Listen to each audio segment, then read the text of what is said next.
welcome back to my channel. So meron tayo rito power window regulator ng Ford Everest. Yan guys, pakita ba? Yan, Ford Everest. Ito guys sa driver side.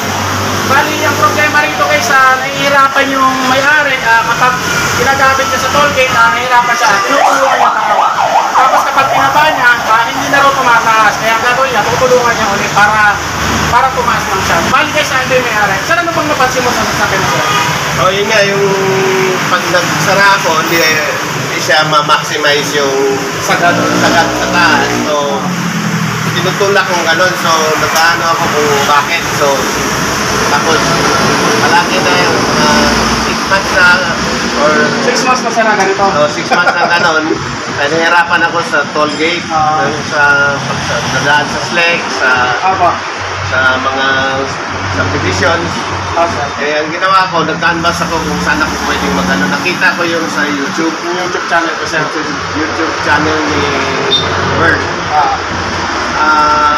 Mas practical kasi yung gawang ganon kaysa yung bumili ka sa online replacement sir, no? So, naghanap ako sa online or sa iba-ibang supplier. Mahirap hanapin at orderin pa almost 6 to 12 months, hindi pa guarantee na ano. So, mahirapan din kayo sir, ha? Hindi ka naman agad. Mahirap na palagi nag-aantay. So, buti mayroon tayong Bert na mayroong practical methods to ano. Yan, di bali guys, ito ang problema ng regulator ni sir, yung sa power window regulator. Ito guys, nabungi na. Yan, naubos. Yan. Kaya ang ginawa ko nito guys, hindi ko na pinakita ang video na kung paano magtanggal nito. Yan, kasi medyo matagal sa video kasi yung guys. Ang gagawin nyo lang guys, kung meron kayong mga ganito sa mga gawa ng power window guys, bibili kayo nito. Yan, mura lang naman to guys, presyong bakal lang to. Ito sir, presyong bakal lang to pag bibilin mo. Yan, ang gagawin nyo, tatanggalin nyo yung ipin. Yan, gagamitan nyo ng cutting disc. Kasi yung cutting disc. Ganito guys ang ginagamit ko, cutting disc. Yan, sinatapos mo yun dyan. Yan, patabasin nyo. Kailangan guys, ang tabas nyo, saktong-sakto lang. Yan, yung may matitira pang ipin.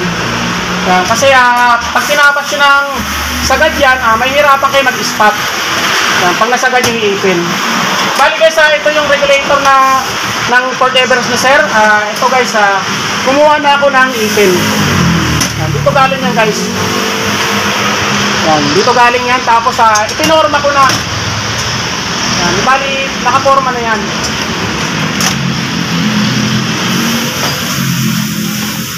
Yan guys, pinorma ko na. Isinakto ko na yung sukat guys. Yan, tapos guys, kailangan magtitira kayo ng pag-iispatan. Yan, pag-iispatan para talagang matibay na matibay. Kasi pag naubos nyo yung sagad sa ipin, masisira to. Tatamaan yung ipin pang inispatan nyo. Kailangan isasakto nyo rin yung pagsukat. Yan. Kaya lang guys, ang gagawin nyo. Tapos ito guys, yung motor ni sir, yung sa power window niya medyo may kalug na. Ito guys, hahanap ako ng ipin yan. Titingnan ko dyan sa mga pinagpalitan ko kung may makikita pa ako guys. Yan, papalitan na lang natin to guys. Medyo kalug na. Yan, itutulong na lang natin guys sir para makatipid si sir. And guys, ang gagawin ko rito, i-spot ko na to. Yan, kailangan guys, ang pag-spot nya na, huwag nyo ipo-full weld muna. Yan, spot muna bago nyo isusukat. Yan, kasi pag pinull weld nyo kaagad yan, mag-grinder na naman kayo. And guys, ganito lang yan, kaya yung welding.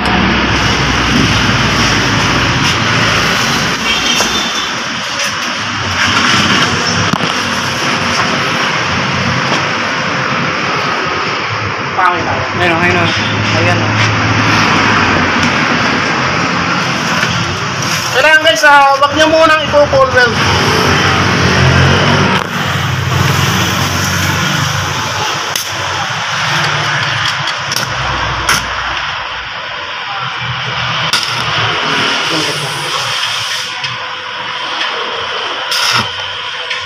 Kapit na. Hawakan.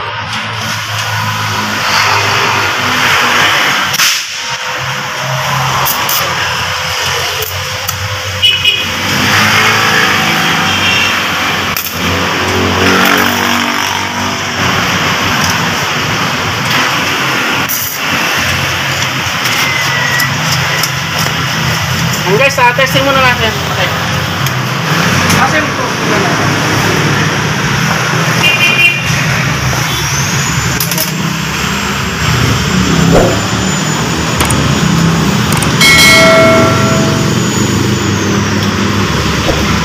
Kahit dalawa na.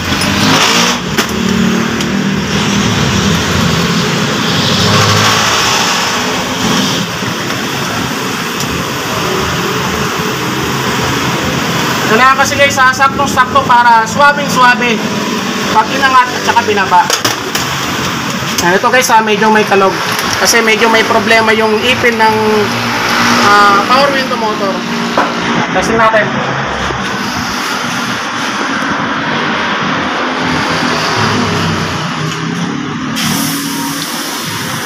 Yan sir, diba? Sakto.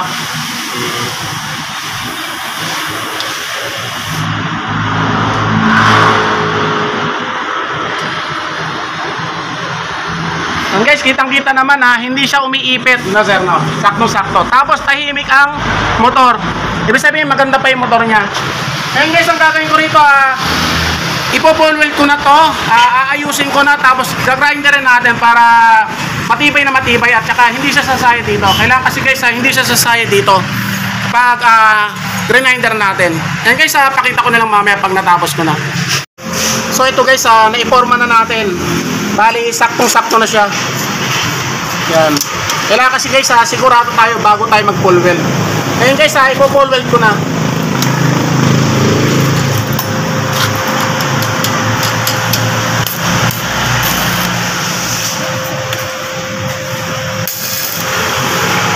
Kailangan guys, ispat-ispat muna para hindi siya bumengkong.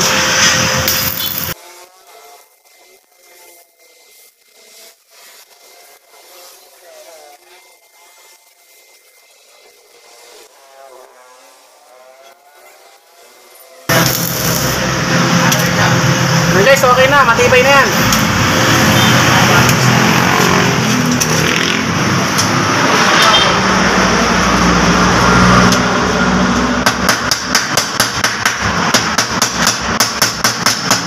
Ito guys, kahit hindi nyo na i-full weld ng sagad, yung pantay na pantay, importante maganda ang kapit niya.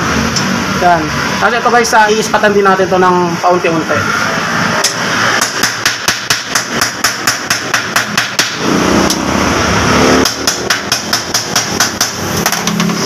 Tapos ito guys, napaka-importante na ito sa regulator. Ito. Yan guys, ang stopper ng motor. Yan. Kasi pag wala niyan, kunyari yung ipin lang sagad, yan, pag wala na itong stopper, malalaglag yung salamin. Yan. Kailangan na meron na ito guys, yung stopper na yan. Tutukod yung ipin na ito. Yan, tutukod yan. Yan, dito yung tutukod. Kaya ang motor nyo, i-stop. Yan, kaya hindi malalaglag ang salamin. Yan, kabilaan yan guys. Yan. Napaka-importante yan guys sa regulator. Kaya sa mga nagko-convert ng mga ganito, kailangan meron siyang stopper.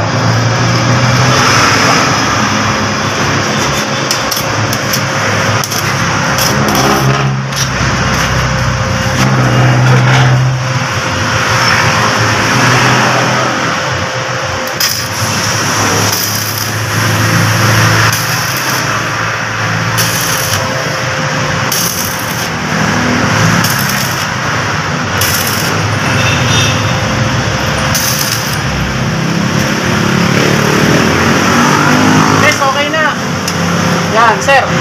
Parang kaliskis ng buhaya. Guys, ang gagawin ko rito, lilinisin ko na to, gagrindering ko. Papakita ko na sa inyo guys, pag nagrinder ko na, napinturahan ko na. So ito guys, okay na. Yan, na-welding na natin na maayos. Yan, na-full weld na natin. Bali ito guys, hindi ko pinol-weld dito. Yan, dito ko lang pinol-weld. Yan. Pero parang parang kaliskis ng alupihan guys, yung natapakang alupihan. What? Yan. Yan guys, ito. Yan, wala na siyang kalog.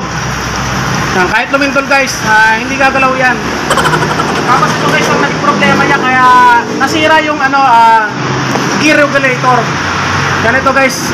Yan, kitang-kita naman Nabungi yung yung ipin ng ng power window motor. Yan nabungi. Yan. Kaya naging ganito yan. Yan, nabungi siya. Ito kasi guys, kaya na-repair ko na rin tong motor nito. Pinalitan ko ng ipin. Kasi kapag pinalik natin tong motor na to na ito ang ipin niya, sisirain niya uli yan guys. Yan, sisirain niya uli. Kaya ito guys, pinalitan ko na rin ng gear. Ito guys, libre lang natin to sa customer. Tulong na lang natin to para hindi gumastos na malaking may-ari. Kasi kapag ito guys ang sira, automatic ang palit motor yan eh. Meron naman tayong mga pinagpalitan dyan ng mga motor, mga iniiwanan ng customer. Yan, bibigay na lang natin sa may-ari ng sasakyan. Yan guys, dito yung galing. Yan guys, kitang-kita mga kalog. Yan. Yan guys, okay na. Ngayon natin, testing natin. Ito guys yung stopper, yung kabilaan. Importante yan guys sa power window regulator. Yan, stop na siya.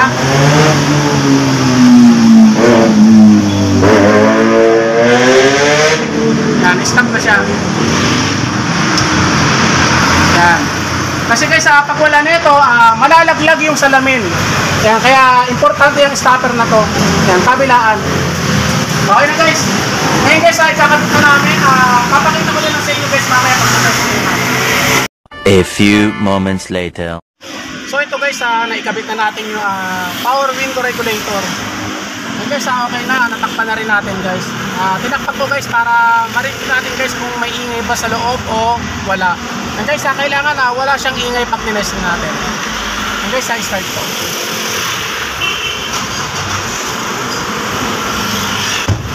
Direct natin. Ano yun? Baka mapindot mo. Kailangan guys, wala siyang ingay. Yan. Dito, direct lapit mo. Yan guys, tahimik na tahimik.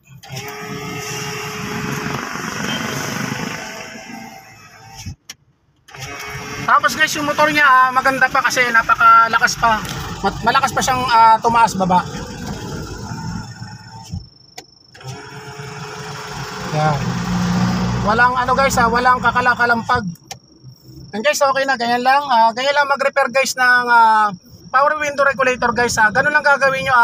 Kapag nabungi guys, dalhin nyo lang sa mga marunong gumawa niyan guys. Kung meron kayong mga kilala na gumagawa ng power window, ipa-repair nyo lang yan guys. Wag muna kayong bibili guys sa online. Hindi naman natin minamasama yung mga pyesa ng sa online. Minsan kasi guys, malambot lang yung mga pyesa nila. Kaya mas maganda pa rin guys yung original o yung stock nila.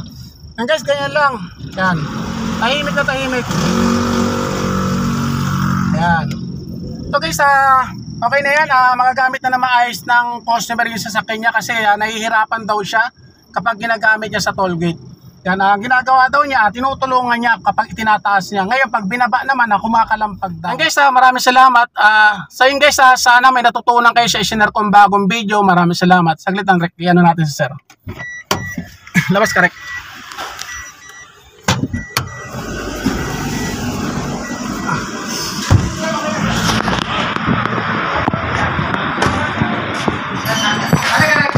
Kakati mo na siya. Sir, shoutout sa kanyang family mo. Ay, okay na. Kay wifey ko, masasaya lang yung buhay mo nito sa pagdra-drive. Okay na yung power window ko. Smooth na smooth. Thank you. Sir, maraming salamat. Ingat po sa pag-drive. Thank you. Salamat po. Guys, okay na.